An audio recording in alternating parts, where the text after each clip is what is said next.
Welcome to the Careers by Jen podcast, episode 213.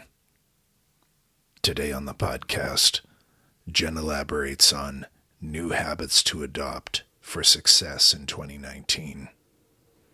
I recently stumbled upon a habit which, after years of feeling like I just wasn't achieving enough, has increased my success substantially.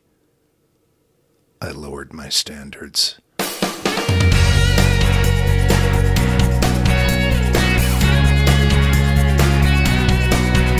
You're listening to the Careers by Jen podcast with me, Jen Swanson, the podcast that helps you to get the job, love your work, and advance your career.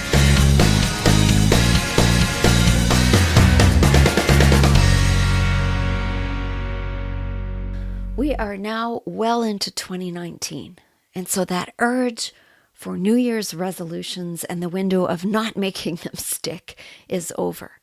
And yet, there's a lot of 2019 left. And so what have you changed so far this year? What habit have you initiated, or what habit have you stopped?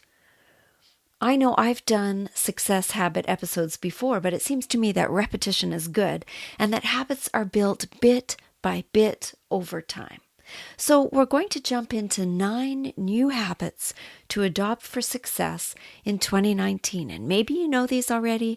Maybe you've done some of these already, but I thought it's a good reminder now that we're actually into 2019. So we're going to start with one that no one else will know that you are doing, but will make a big difference to your life and to your success. And we'll do that right after this. You've updated your resume, you've sent it out, and you've been selected for an interview. Congratulations! And now, you want to get ready. Really ready. This is where Careers by Jen can help. We have a comprehensive online course called How to Ace a Job Interview When You Haven't Interviewed in a Long Time.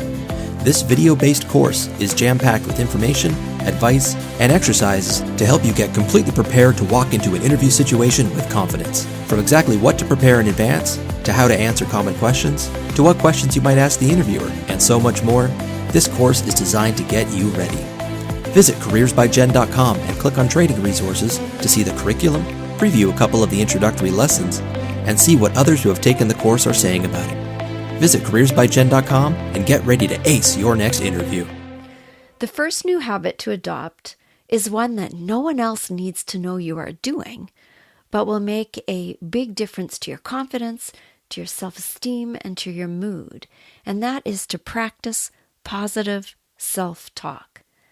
So what I mean by that is every time you catch that voice in your head about to criticize you or tell you that you aren't good enough or that you can't, I want you to stop and take a breath and reframe it to something positive. So instead of telling yourself you can't or you won't or you aren't, try telling yourself, if you can, that you can.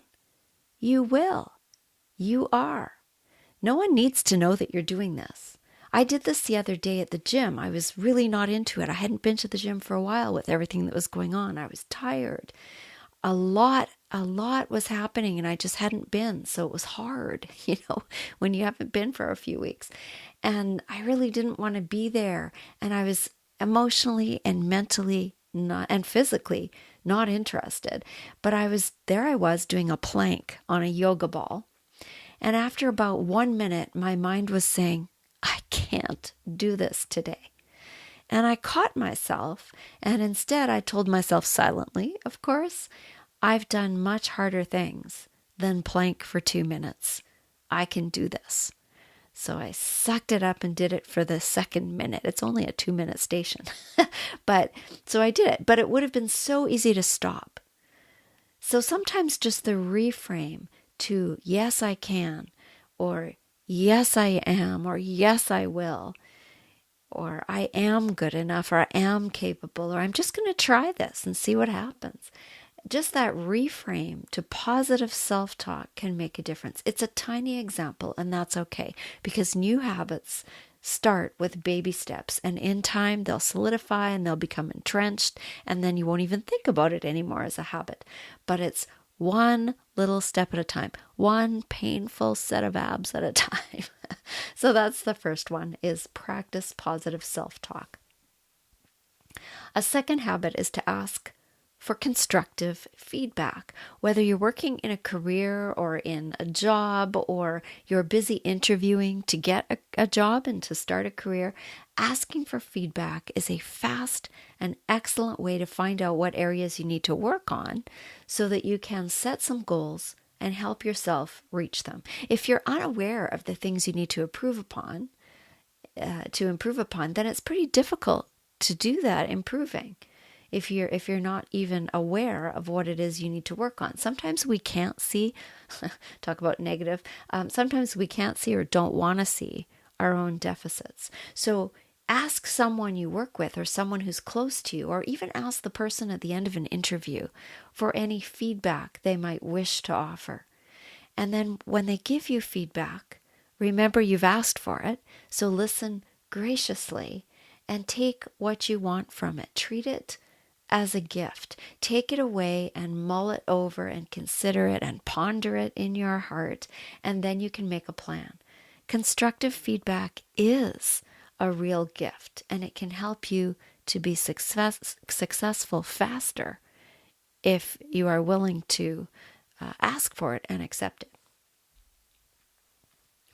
And by accepting it, I don't mean you have to agree with it all the time, but at least being willing to, to take the step to ask for it is proactive, and then to really listen and to decide if it's something that you are going to work on and that is fair and true. I have a whole episode on giving feedback and a whole episode on receiving feedback. So there's much more I can say about that, but I'm not going to do that in this episode. But asking for feedback is a proactive step to your own success. The third habit to adopt for success in 2019 is to actually set some goals. And I know I often talk about goal setting, and I talk about taking yourself off somewhere quiet with some dedicated time to do this for yourself, to set work-related goals or personal goals or both. It takes time that's dedicated, and it takes effort to do it. But once you have a few things written down and identified, then you have a map to work with. It's hard to get to where you want to go if you don't have a map to help you get there. So do that. They don't have to be big goals. They could be quite small, but write them down so you can see them and so that you can remember them, and then align your life and your activities so that they aim towards those goals. Successful people set goals. And so if you don't have any, the idea is to set aside a couple of hours this week sometime in your week or on the weekend. And you might not need 2 hours, but if you block off 2 hours in your calendar, then you have the luxury of having that time.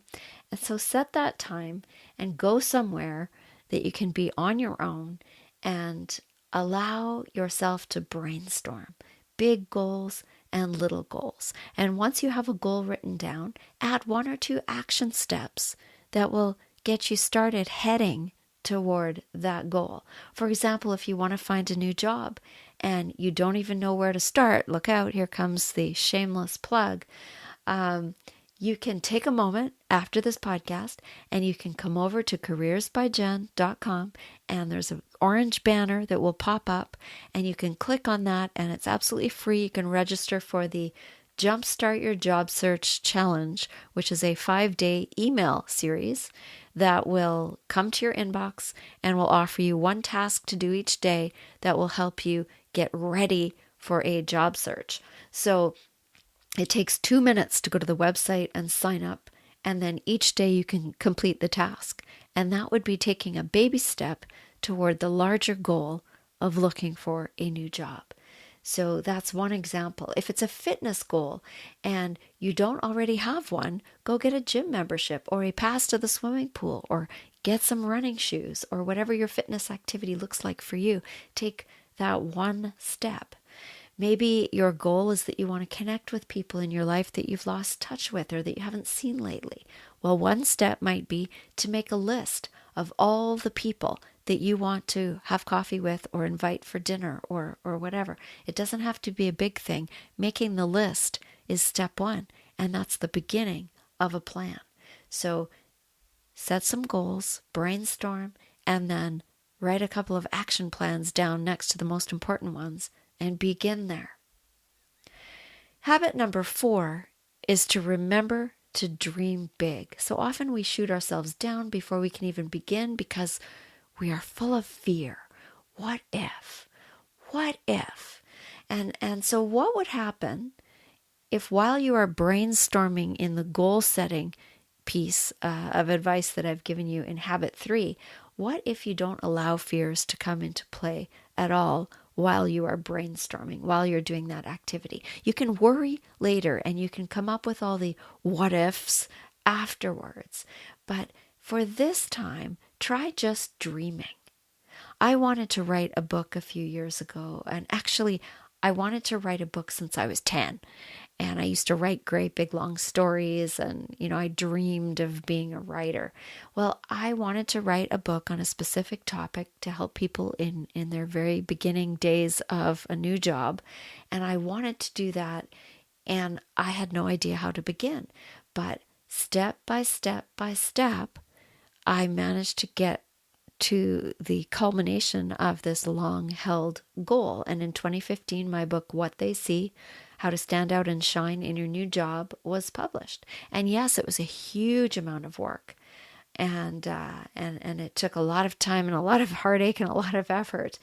But I did it. So that was dream big. Last year in January, this is another example, I had been on a business trip doing a bunch of facilitation in a couple of small towns here in British Columbia. It was the dead of winter, and we had an air flight got canceled because of weather, so we got rerouted to a different town, and an HR manager from the company that I was going to do these facilitation sessions for decided to come with me and we rented a truck and he drove it. Anyway, we were chatting for a long time because we had a long drive between these small towns in the middle of the snow in the dark, and he used to be an accountant, and what we got talking about houses and investments and finances, and it turns out that he and his wife have a very, very similar type of house to the one that we have. And we got talking, and I was lamenting the fact that our kids keep growing up and leaving, and this house is a little bit too big for the two of us, and that it would be great to put some of the space that we have that's basically just storing stuff to better use. It would be more ethical and more purposeful to use the space more wisely than we had been using it. So this guy told me that he had a rental suite put into the same kind of house that we have, and that they have a fantastic woman renting from them, and that it has helped them financially as well, and they feel better about having less stuff and less space to look after. And so I got all inspired, and I came home from that trip, and the next thing you know, Scott and I were asking the bank for an equity loan, and in the spring we had plans drawn up, and we hired a construction company, and we had to move all of our stuff and figure out what to do with it and downsize it. Anyway, I am sitting in the brand new podcast studio that is a result of that, because we had to move our office, and so a brand new properly insulated podcast studio and office was built, and we have a beautifully constructed little home apartment that is going to be rented out in the next couple of weeks to someone to make a home in. And so we're able to share what we have, and it's a wise investment, and we don't have to have as many things, so it helps with our downsizing process and getting to a more minimalist lifestyle. One day, we hope. But all that space that was not being used very much is now going to be used well. So that was a big dream last January, and now it's real. Now it's come to be. So step by step, literally in this case, one nail at a time. So my advice there is to dream big and worry about what you have to worry about after you've done the dreaming. The 5th habit has to do with sleep. Sleep more. Or maybe I should say sleep more efficiently or more effectively or well. And I've been listening to a lot of podcasts and reading a lot lately. And honestly, there is so much benefit to sleep that it is a real shame we aren't taught more about it at a younger age.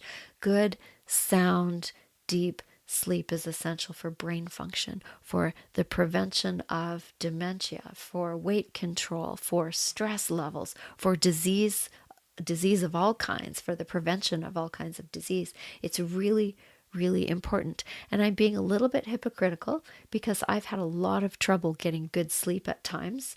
I think some of that was, hormonal, menopausal and all of that. But honestly, the more I learn about it, the more I work at doing the things necessary to create good sleep habits, the better I function and the more successful I feel I can be. Every single group I go to facilitate, I've been doing a lot of facilitation lately in different organizations, companies, legal offices, all different places. And the more, I go into the group and I'll ask for a show of hands for those who get enough sleep. And in a group of 45 or 50 people, without fail, there are only 1 or 2 people who put up their hands to say they have enough sleep. That is sad. That is really unfortunate and sad that out of all of those people, 1 or 2 feel that they're getting enough sleep. Most of the time when I ask that question, people giggle. They laugh. It's not really funny though, is it? So I encourage you that if you don't sleep enough, if you're having trouble sleeping, and chances are that you are one of the other 43 people in the room who don't, then learn how to. There are podcasts out there. There are websites. There are books. There are physicians who have written books on sleep, and find one that looks good to you and make that a goal to sleep better, to sleep more, because it could literally change your life. Okay, we have 4 more, so we'll be back with the next habit, the 6th habit, right after this. Are you procrastinating? Do you want to start a job search but aren't quite sure where to begin? Is it all just a little overwhelming? At Careers by Jen, we have a 5-day Jumpstart Your Job Search Challenge to help you get unstuck and move toward finding your dream job. Every day for 5 days, you'll receive an email to your inbox that asks you to complete 1 task. Every task you complete moves you closer toward your goal. The best part about this challenge is that it's absolutely free. Come over to careersbyjen.com and you'll see the 5-day Jumpstart Your Job Search Challenge on the right-hand side of the screen. Click on the image of Jen, sign up with your email address, and you'll be 5 days closer to reaching your goal. Why wait when you can get busy? Visit careersbyjen.com after this podcast. The 6th habit to adopt for success in 2019 is to move often. And I'm not talking about moving house. We are a sedentary lot. Sitting is the new smoking. We were never built to sit for long periods of time. So even if you aren't doing a full-on workout, I heard somebody say the other day, you can go do a 1-hour workout, but if for the rest of the 12 hours that you're awake or whatever you're sitting, then that's no good. So moving regularly can make a big difference to your health and your wellness. It makes a difference to your metabolism. It makes a difference to how your stomach and your digestive system works. It's better for your heart. It's better for your muscles and your joints. Take the stairs, park at the end of the parking lot and make yourself walk farther. Walk to work or cycle if you can. Move around instead of always sitting. Have walking meetings if you possibly can, or offer to go for a walk with a friend. If you're not able to walk for whatever reason, if you've got issues with being able to walk, you can still move the rest of your body. And if walking is painful or hurts, so you're not able to, there are still ways that you can move your body, stretch, and help not be just sitting still in one spot, which is easy to do if your face is in a screen of some description. So get your body, which for millennia has been moving. It's been built to move. Get it moving. Now, I love to lie on the couch and read or binge watch Netflix like the best of us. I have a special blanket I cuddle up under when I'm not working. And right now I'm reading Michelle Obama's book, and all I want to do is stay there and sip tea and be cozy under my blanket and read her book. But it's not good for me to do that for hours without moving. So I limit myself to that delicious time and make myself get up and move. Move often. It will make a difference. The seventh habit for success is to eat real food. Seriously. If it comes out of a box or a package, it is likely not real food. And every single thing we put into our bodies either helps or hurts it. It might be convenient to open something and throw it in the microwave, but the amount of disease, diabetes, obesity, heart disease that people are developing is astonishing. And I believe so much of it can be attributed to the chemicals and the sugar and, frankly, the crap that we ingest. It's hard to be successful if you're sick, if you're not well, if you're feeling unwell. And so one way to prevent sickness and to help the body to heal itself, which it's capable of doing, is to feed it the nutrients it needs. Now, you've heard all this before. We all have heard this, that you need to sleep, you need to exercise, you need to eat properly. But how many of us actually make those our goals for success? It takes time. It takes effort. It takes skill.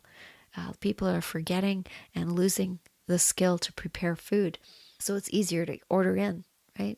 And sometimes there isn't time, and sometimes you need to take a shortcut. But if there's some way to make a goal in your life to adopt the habit of eating well, of taking that extra time to prepare food that's real food, food that, comes from the vegetable aisle, food that is, you know what the source of that food is. It doesn't have 15 ingredients in it.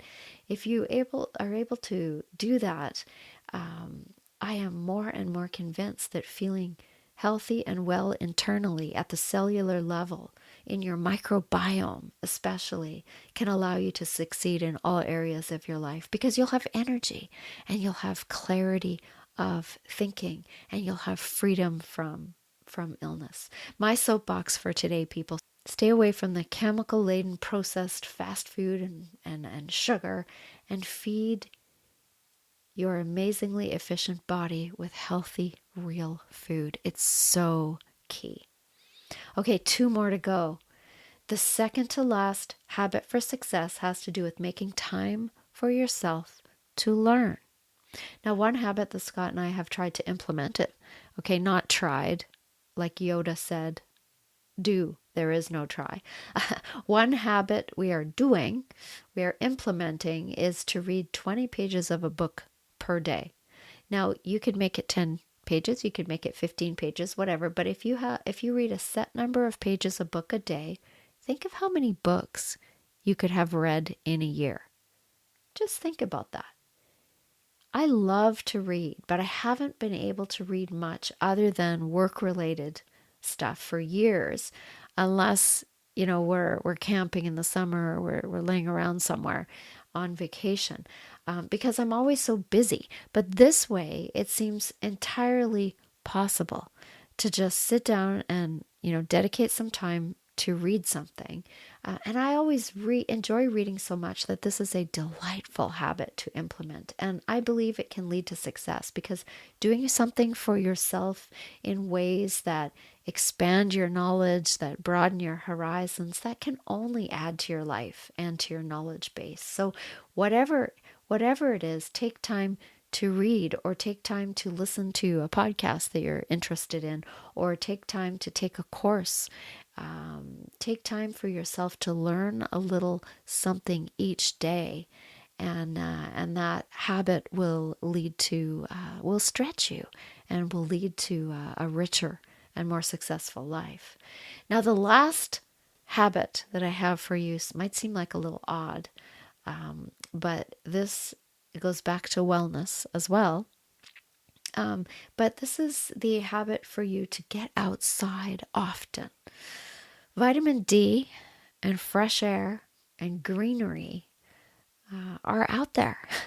And being outside and away from screens is good for you in so many ways. Walking and again moving, being out in the world, looking up and around instead of looking down all the time. It's amazing how many of us don't do that. So try going outside on a lunch break or after work and try to take it all in. One thing I can do, this change of scene literally, is to give you some perspective. Maybe you're working on a problem and the answer is just not coming to you, or maybe you're trying to solve an issue, or maybe you have a big decision that you need to make. Sometimes getting right out of your work environment, right out of the space and into nature can help. And if it's not really nature, if you're in the middle of a city, maybe there's a park, or maybe there's a space where there's a bench where you can sit down and watch people and watch birds overhead and watch the world go by. But at least you'd be outside in a different environment. So get outside often if you can and pay attention to what's going on out there, because there's an awful lot to the world that is not on the internet. This is me telling you this as you listen to a podcast, but really, I need to follow my own advice as well. Well, that's it for today, friends. Please remember to share this show if you like it. Come on over to iTunes and rate and review the show. That would be really helpful. I'd appreciate that. You can also find us on Instagram and Twitter at Careers by Jen, Jenn. And we have a Facebook page and a private Facebook group that you can ask to join if you are still doing Facebook. I know lots of people have canceled Facebook. But you can find those at Careers by Jen, and the private Facebook page is the Careers by Jen community. You should be able to find that on the main Facebook page, Careers by Jen, as well. So I look forward to connecting with you in whatever way you're able to. And until next time, take good care. You've been listening to Careers by Jen with Jen Swanson. If you like what you heard, please share this. You know, if every single person listening today shared this episode with just one friend, our audience would be twice as big just like that. And the more people we can help with our content, the better. So help out a friend and help grow our audience by sharing this show with someone you know who would benefit from the content.